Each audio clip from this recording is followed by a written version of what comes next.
911, what's emergency?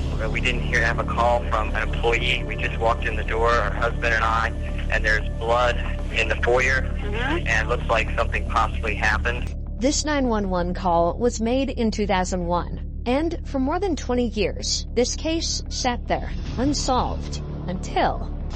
I don't know. I don't understand. Very bewildering, very strange. There's no tears coming out of your face. Stay with this story until the end, because the way it finally comes together is not how anyone expected.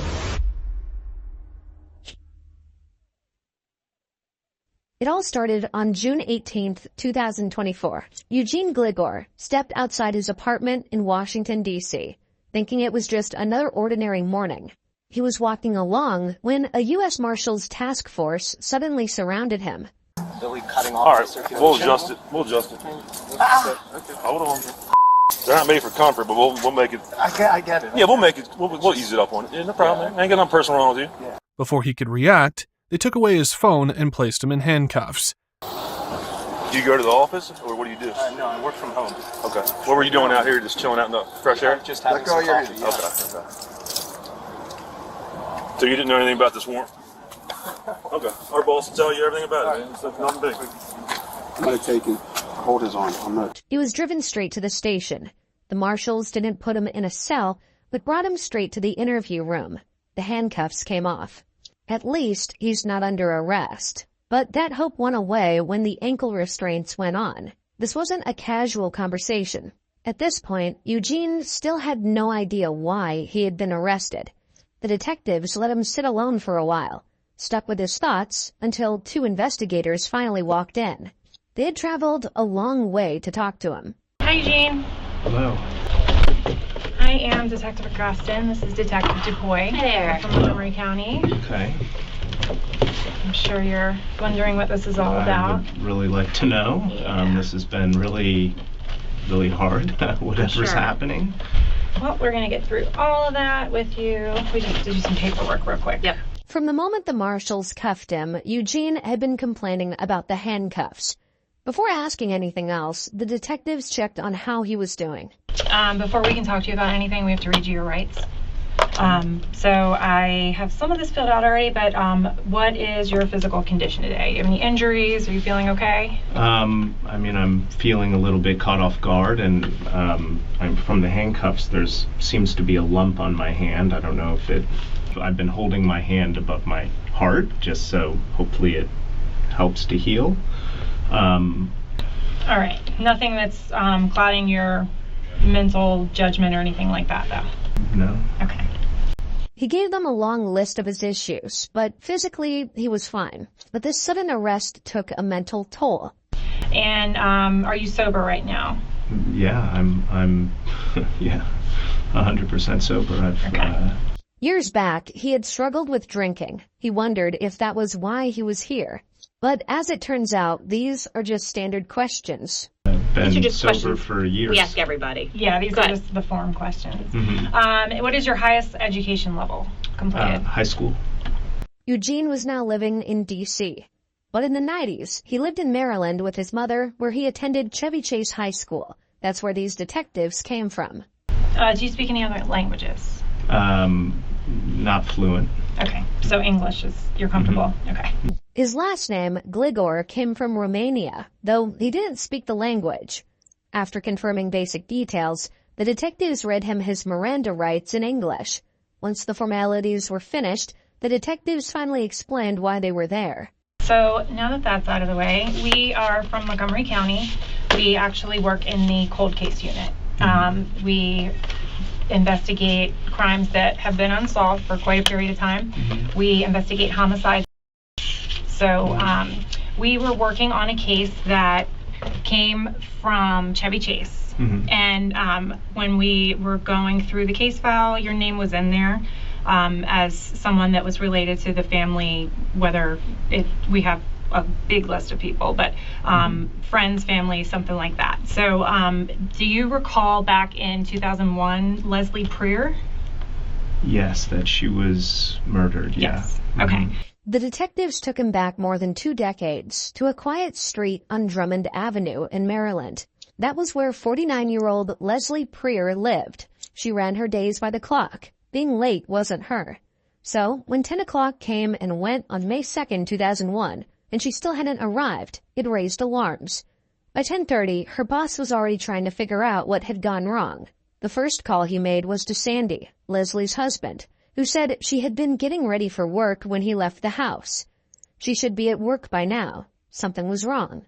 Both headed to the house immediately. By 11:30 a.m., Leslie's boss was knocking on the front door. No one answered. Soon after, her husband arrived. The front door was already unlocked. All it took was a step inside. Blood covered the entryway. Furniture was out of place. It was obvious a struggle had happened right there. Leslie's boss called 911 while Sandy began searching through the house. 911, what's your emergency?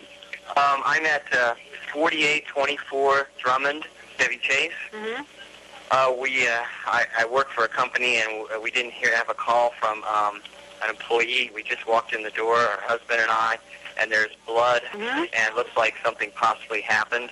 Okay. So, You're not in the house anymore, are you? we're in the house right now.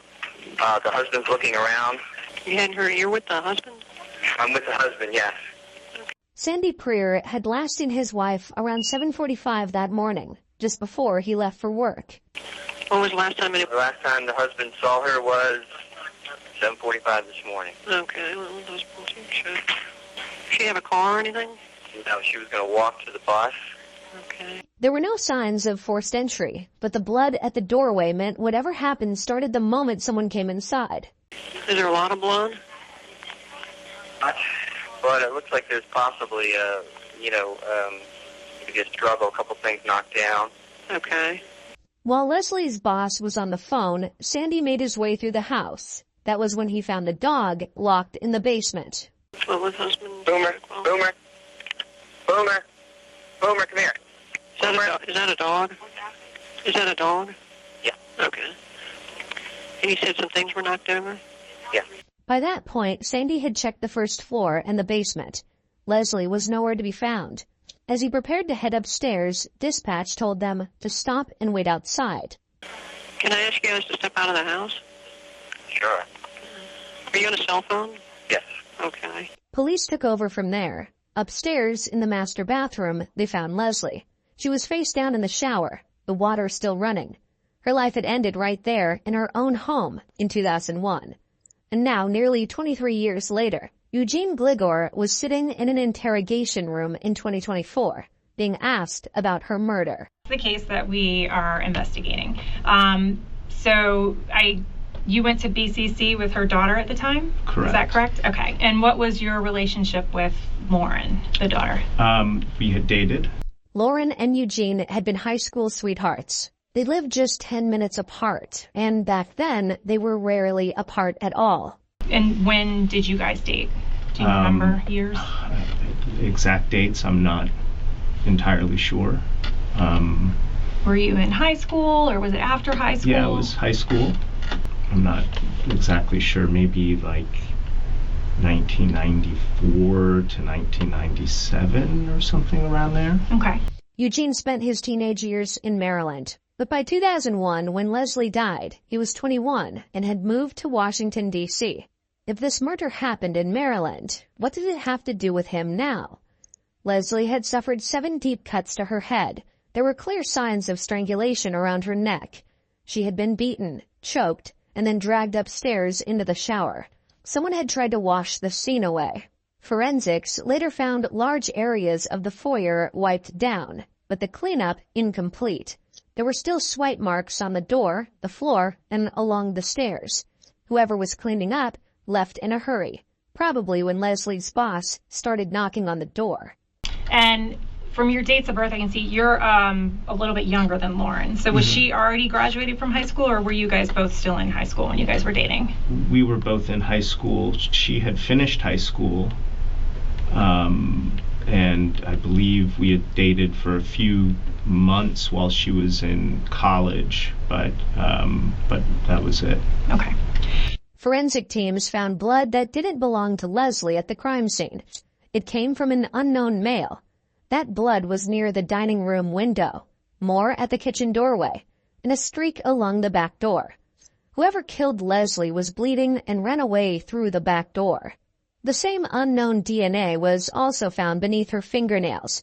She had fought back, and now, decades later, that unanswered question resurfaced. Was that DNA the reason Eugene was sitting there now? Eugene and Lauren's relationship had once felt unbreakable, but college changed things. They went to different universities and drifted apart long before Leslie was killed. They both moved on.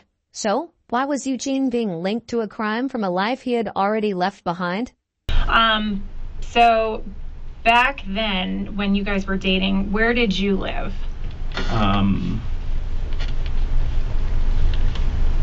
I lived in, with my mother in Rockville.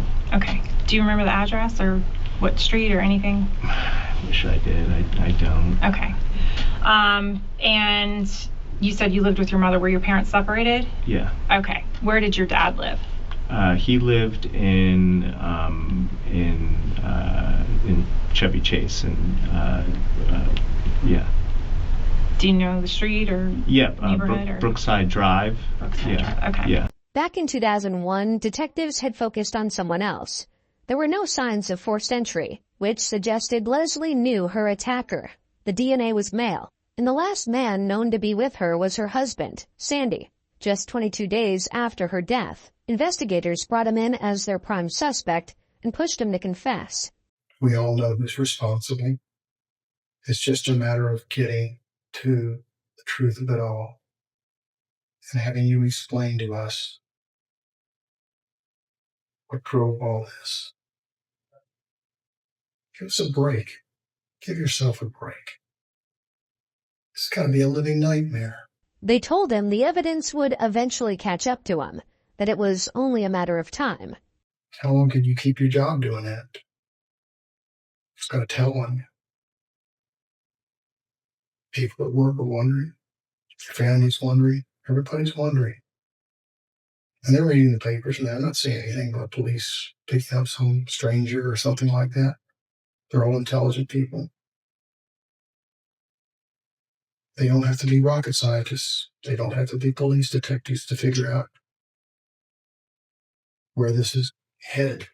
But Sandy didn't break. He held his ground and denied any involvement. Come on, Sandy, the inevitable. Let me say this. I'll stay here all night with you guys and listen to you talk. But I repeat, I'm not saying anything unless my lawyer's here.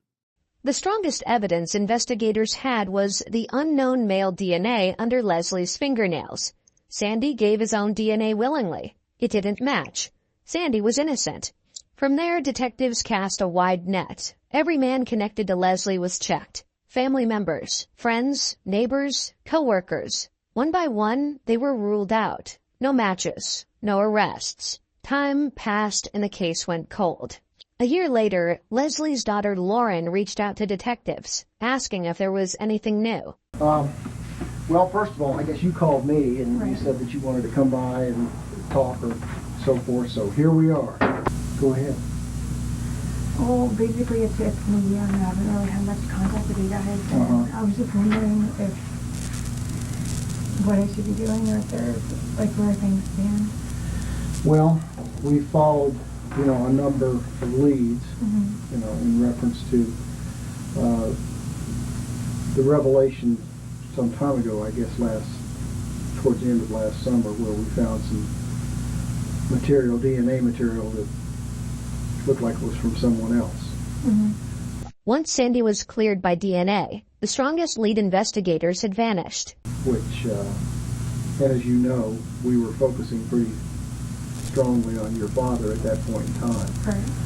Given the facts and circumstances of the cases, we knew them at that time. And of course, when that came out, then we began to spread that out, because obviously there was someone else there or within the residence. In the course of that investigation, we haven't found a thing that would tie it. We've done a number of interviews with people who do burglaries, things like that, home invasion things, because if your dad's not involved in this, it's got to be someone that would have a reason to be in the house or something like that. That was an uninvited guest or something. You know, there's a number of scenarios we can play with, but that's basically what we're left with. With nowhere else to turn, the case slowly slipped into the cold case files.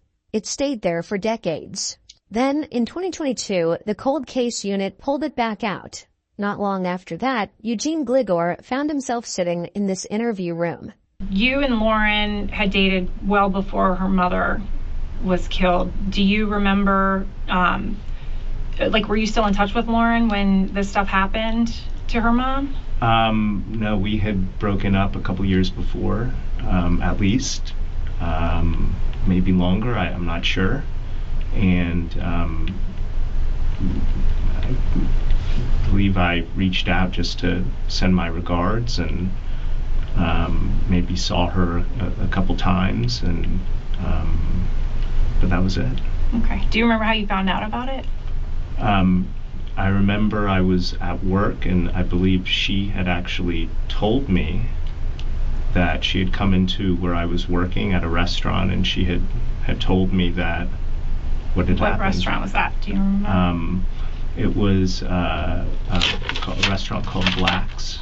Sandy never liked Eugene dating his daughter, and his instincts hadn't been baseless. Eugene's past included a weapons charge, a DUI, suspected thefts around the neighborhood, and whispers of an assault tied to his high school years. Lauren had stood by him then, insisting he wasn't dangerous. Still, to Sandy, something about Eugene never quite sat right. When you were younger, did you ever get in any trouble with the police or anything? Not particularly, no. Okay. The detectives already knew every line of his criminal record, and his attempt to lie only made them more suspicious. Were you at her house a lot of the time? Or did you guys spend more time at your house? Or what did you guys do when you... I mean, it was a mix. My house, her house, being out. I mean, we're young and teenagers, so there was, going out and... Okay. Those details mattered. They placed Eugene close to Leslie's home, both geographically and socially. Back in 2001, the DNA had no match, and the trail went cold.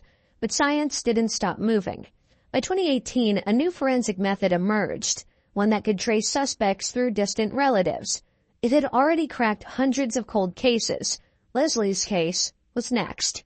When you found out about Lauren's mom, do you remember who you were dating at the time, or were you dating anybody? I don't recall who I was dating at the time, but I'm not 100% certain. Okay. I mean, I had been dating, but I'm not sure. Eugene was never a suspect, so he was never interviewed or DNA swabbed. Then in September 2022, the unknown DNA was sent to Othram Labs. What came back wasn't a name, but a connection. A distant relative in Romania had unknowingly uploaded their DNA to a genealogy database in search of family history. That single match cracked the case. Detectives spent the next 2 years building a family tree, narrowing it branch by branch. Eventually, all paths led to Eugene Gligor. How well did you know Lauren's mom? Was there ever any kind of a weird relationship between you two after Lauren? No. Okay. I mean, I wasn't in touch, so I don't... Okay. So you were never, dating Lauren's mom or anything like that, behind the scenes? No. Okay. I wasn't ever in touch. On paper, he didn't scream suspect. A teenage boyfriend who had faded out of Lauren's world years before the murder. No obvious reason to cross paths with Leslie again. And yet his DNA was inside her home. So from the crime scene, we have DNA from the person who was there when Leslie died. So there's Leslie's blood all over the place, obviously, but then there's also another DNA profile that was picked up from the crime scene. And we had put that into CODIS, our database from the National CODIS DNA Index System, and it has never hit. So whoever was there, whoever's DNA was also on the scene, has never been arrested. And that's why we were going through doing all of these elimination DNA samples to find out, you know, okay, well, this person couldn't have done it because we matched their DNA to it. So we realized that they never talked to you, never did anything, and we wanted to find out more about you and if there was any kind of situation where you could have been at the house at that time. I'm a little confused. So to find out more and talk to me, why not just call me and ask me to come in and talk to me versus have marshals come and arrest me and bring me in? I'm just confused as to why that's the case. Well, because we needed to talk to you in a controlled environment, and because there's a little bit more to it than what we've told you so far. Could you tell me? Well, we're getting there.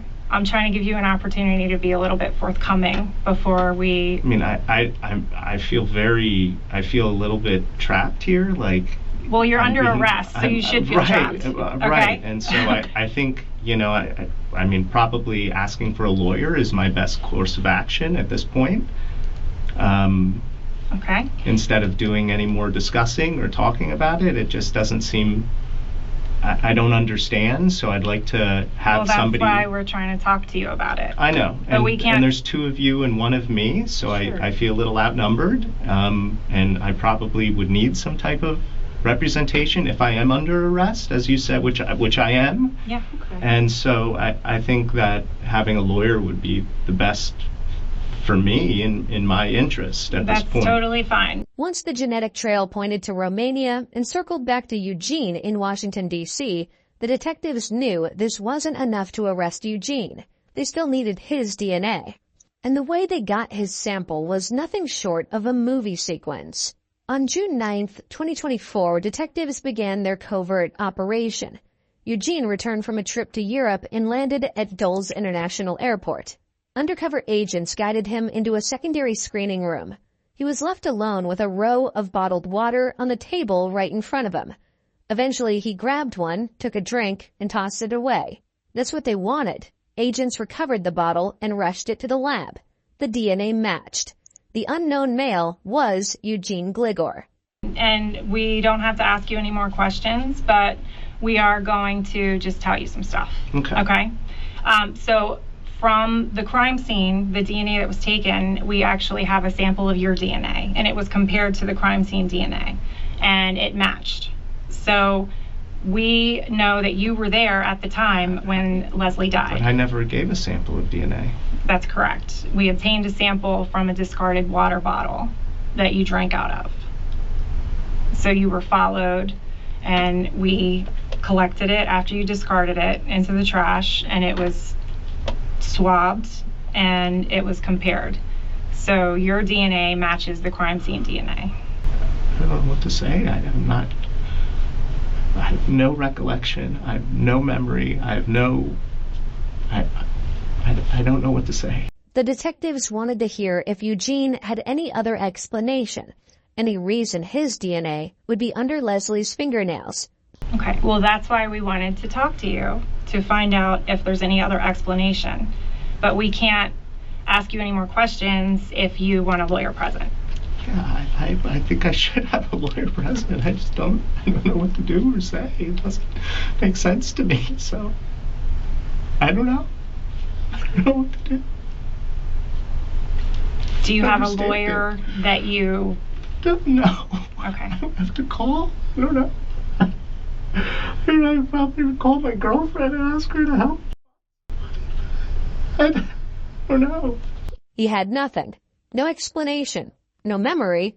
Just a familiar mix of denial and confusion as the walls closed in. I don't know. I don't understand. This is all very bewildering, very strange. Eugene asked the detectives to explain more, as if understanding the case might somehow change it. Okay, is there more? Like, you're gonna tell me? Is there more? I mean, we've told you plenty. We can't continue to ask you questions. If you want to keep talking, we can. But if you want to stop, you have to let us know for sure. Yeah. We can tell you more about, what we think happened. What you think happened, I don't know. I can't verify. I don't know. I don't recall. I don't have any memory. I didn't do anything that you're talking about, so I don't know. And I don't feel like I can... I don't know how to answer and go into... I don't want to incriminate myself with questions. You guys are professionals. I'm not. I don't know. I really do think I need an attorney. I need to use the phone, and I need to call someone, and I need legal representation before I respond to anything else. That was when something else caught the detective's attention. There's no tears coming out of your face.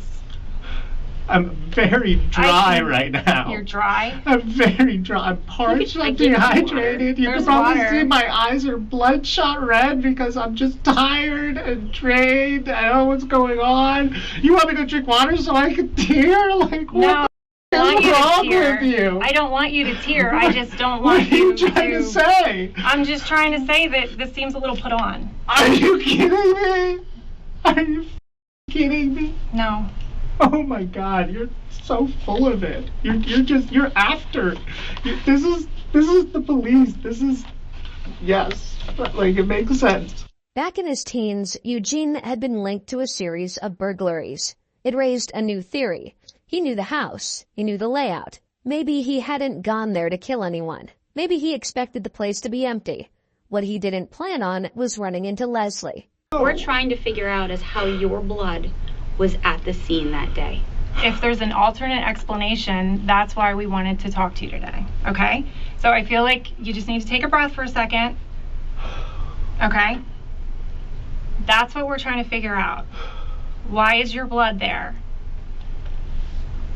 Could it have been, an interrupted burglary? Did something happen where you didn't expect anybody to be home? I have no idea. I don't remember. I don't recall. Again, you're asking me questions that I don't know. I'm not and asking I you a asked question. You did. You just asked me a question, and I asked for legal representation, and you guys are very smug looking at me like I've done something, and of course it's innocent until proven guilty, right? By then, there was nothing more to say. As the interview wound down, detectives noticed something telling. Eugene had never directly denied the accusations. You keep saying you don't remember and you don't have any recollection.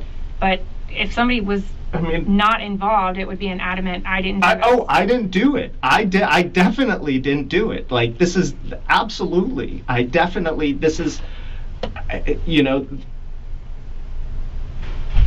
been an alcoholic in recovery for years now. I've been sober for years. And there are many, many times in which earlier life wasn't great.